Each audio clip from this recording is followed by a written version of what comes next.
Olá, graça e paz. Aqui é Cristina Mouzinho, faço parte do Grupo Florescer e quero trazer a devocional hoje falando sobre uma mulher da Bíblia chamada Raquel. A Bíblia fala sobre Raquel, que está no capítulo 29 de Gênesis. Está registrado nesse capítulo que Jacó chega a Harã, o lugar onde ele iria procurar o seu tio Labão. E naquele lugar, naquele campo, havia um poço, ele para ali há pastores com as ovelhas, e ele pergunta se eles conhecem quem era Labão. E disseram que sim. E falaram que se aproximavam dali uma moça que era pastora e ela se chamava Raquel. E aqui conta a história de Raquel, né? Que Raquel era filha de Labão, a filha mais nova, e ela era pastora, e por sinal o seu nome tem o significado ovelha. Raquel em hebraico tem o significado ovelha. E ela era pastora. E diz aqui no versículo 9, ele ainda falava com aqueles pastores que já iam levando as suas ovelhas e colocaram de volta a pedra na boca do poço, e falando-lhe ainda quando chegou Raquel com as ovelhas de seu pai, porque era pastora. O 10 diz: tendo visto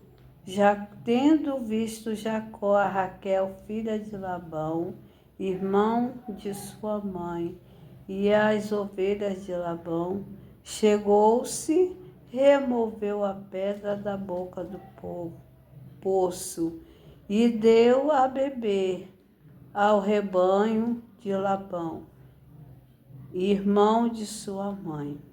Feito isso, Jacó beijou a Raquel e, erguendo a voz, chorou. Então contou a Jacó a Raquel que ele era parente do seu pai, pois era filho de Rebeca. Ela correu e comunicou ao seu pai. Então a história conta em que Labão recebe Jacó e Jacó trabalha para Labão, né? E Labão tinha duas filhas, Lia, a mais velha, e Rebeca, a mais nova. E Jacó, naquele encontro no poço, se apaixona por Raquel e pede a Labão para que se case com Raquel.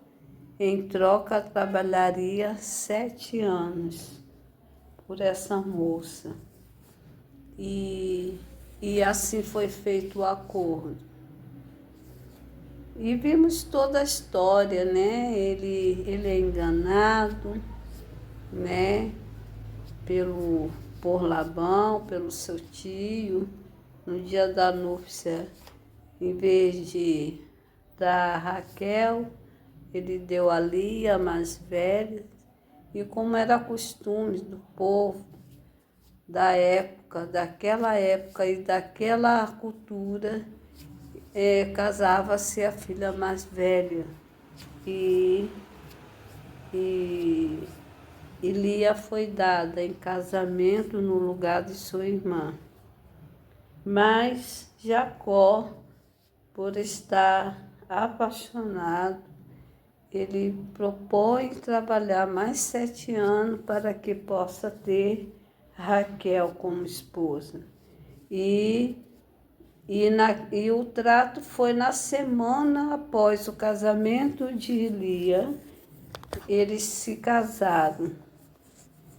Mas Jacó trabalhou 7 anos para o seu esposo, para o pagamento daquele contrato. Mas o que me chama a atenção em toda essa história, em que o Espírito Santo de Deus me leva, foi o momento do encontro deles dois, de Raquel e Jacó. Foi num poço, um poço que constantemente era aberto e fechado, um lugar de um encontro. Ali eles se viram, ali Jacó se apaixonou por aquela moça. E o que me leva a palavra para os nossos dias. Hoje o Senhor está tendo esse encontro conosco, como Jacó teve com Raquel. E eu não sei qual é a pedra que está impedindo de saciar a sede. Eu sei que aquela água era para os animais, para as ovelhas. Mas quando digo ovelha, não é ovelha animal, são vidas. E qual é a sede que você está? Qual é o tamanho da sua sede? Como está o poço? Da onde você está tirando água para saciar a sua sede? É no poço, na fonte que jorra para a vida, como Jesus disse à mulher samaritana, que da água que ele dava, ela nunca mais iria ter sede. Então, e que jorrava no interior, como uma fonte de água viva. E eu quero te dizer que assim como Deus nos traz essa mensagem sobre essa moça, sobre o amor que ela recebia de Jacó, assim é Deus para conosco. Muito maior é o amor de Jesus para conosco. E Ele quer saciar a tua sede. E a fonte, qual é essa fonte que jorra a vida, que emana a vida? É a fonte da palavra de Deus. E que você possa retirar a pedra que impeça de que você venha tirar esta água, venha receber desta água que é da palavra de Deus. Não sei qual é o tipo de pedra poderá estar na minha vida ou na sua vida para que venha impedir, mas que possamos retirar a pedra e ter um encontro com o nosso amado Jesus todos os dias e que possamos beber dessa fonte de água viva. Um abraço, fique com Deus, abra o seu coração.